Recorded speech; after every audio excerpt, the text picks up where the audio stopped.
Good afternoon, everybody. Uneducated Economist here. So, I've been reading articles and trying to get the idea of what is being thought out there about this whole banking collapse that we're finding, as far as bank failures and being absorbed by the bigger banks, and what is actually taking place here. Now, what I find interesting is that a lot of people are saying this was unforeseen. Like, nobody could see SVB collapse taking place. And I thought to myself, and I'm like, no, that's not true. Like, I've been saying that there's going to be a sovereign corporate debt crisis for quite some time. In fact, it's like one of the three things that I talk about mostly on this channel, right? Lumber, credible threats, and sovereign corporate debt crisis. Like, that's the three things that I talk about.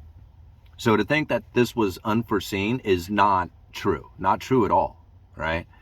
Now, I said it back a long time ago that the things that were happening in China was going to start finding its way around the rest of the world. And now you think about it. China got COVID first, they locked down first, they opened up their economy, they stimulated, then they re-locked down their economy again, right? Which was very strange. But you think about some of the things that had occurred in China during all that stuff, and it starts to find its way rippling around the world. Now, mainly, China had an issue with their debt issuance going to property, right? The property developers, and Evergrande being, I believe it was the largest property developer in the world, could not make payments on its foreign debt, right? It's outside, how do they refer to it as? It's their non-domestic debt. Anyway, it turns out it's dollar-denominated debt, right? Debts that are due in US dollars. And these are like the prime debt of Evergrande. So if they start failing on their US dollar debt, they're offshore. That's what offshore debt. If they start failing on that, that's like the preliminary to the failure of all the rest of it out there, right? So if they can't cover their dollar debt, that's the prime stuff. Everything else is subject to failure after that. So when Evergrande started to default on those bonds, it really started creating an issue in China. And China had to start stepping up. Like, are they going to bail it out? What are they going to do with this? Right? It was the debt issuance that built Evergrande up to the level of, like, no longer stable, no longer able to handle any kind of increase in interest rates. Because rolling your old debt over into new debt is no longer affordable for you. And if interest rates go up, asset prices begin to go down. Mainly all the debt that is held that is due back to you, right? This is really where people start to lose it, right? Start to lose the idea of what is really taking place out there. Because you have to understand, everything in the world, if it's not a physical item in your hand, it's a promise to pay you. Think about that, right? Everything out there is a promise to pay. Now, when it comes to the debt issuance, the bonds, the sovereign debt of countries or corporations, this is so big, so vast, that it's really hard for like the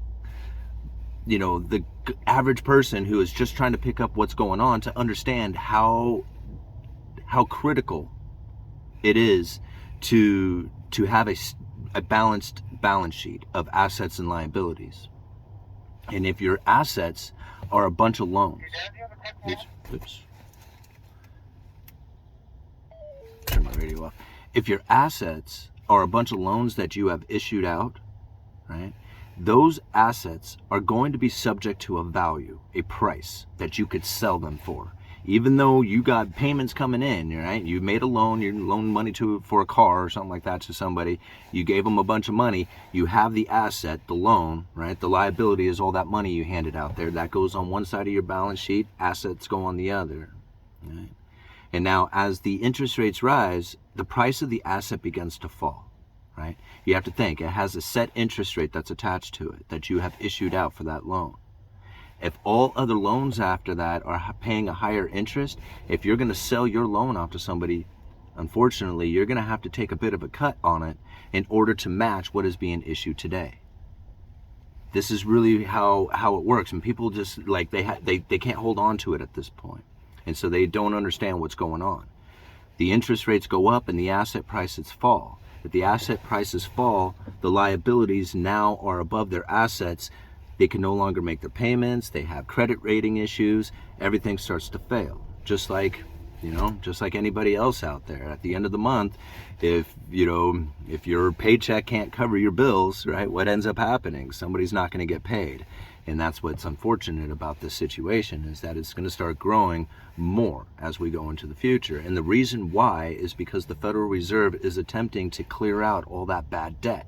And it's something that they knew was going to happen. Like, they knew it was going to happen years ago, but they needed to do something about trying to deal with the wage growth inequality. I don't know if really inequality is a good way to put it. Just the wage growth itself, that it doesn't keep up with the higher wage earners. So the lower wages really kind of stagnant as the higher wages were kind of leaving them behind.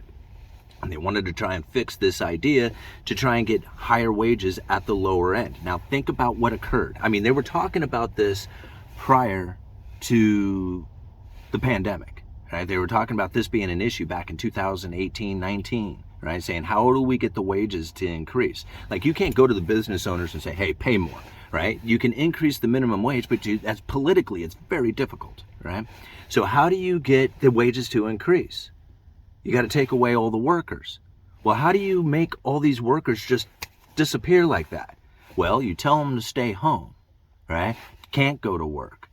Can't, just don't even make your payments or rent or nothing, to stay home, right? Well, all of a sudden, there's nobody showing up for work. And on top of it, you create an environment in which that corporations can gorge on incredibly cheap debt.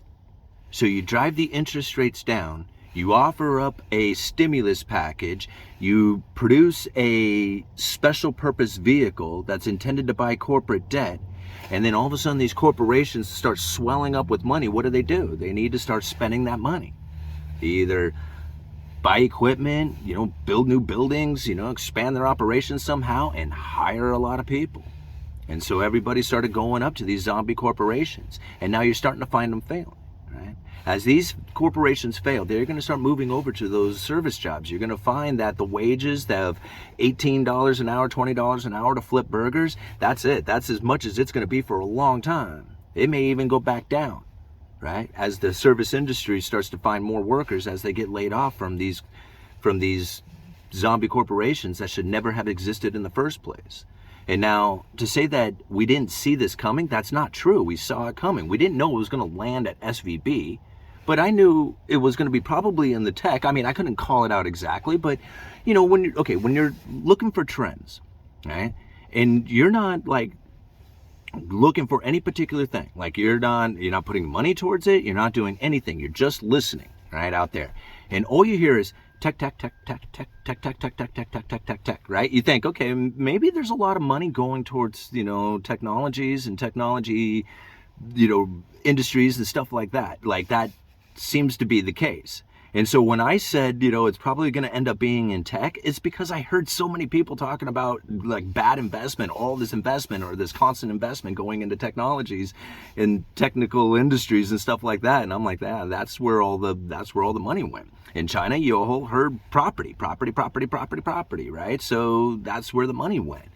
It doesn't take, I didn't know it was going to be there, but I assumed. And so, it's going to end up showing up in other places as well. It's not just going to be the tech industries that start dragging it down with their, defaulting loans and everything that goes with it. It's going to be many industries that fall into this. We got over a year. Think about this. There's going to be over a year of clearing out of really bad corporate debt and personal debt and all kinds of stuff. These interest rates are going to stay elevated for a significant amount of time. I mean, it's all part of the Fed's plan. They had an issue with the neutral interest rate being too low, and that stimulating the economy became very difficult when they had the Fed funds rate under that 5%. Because typically they would want to drop interest rates 5% in order to stimulate the economy during a downturn.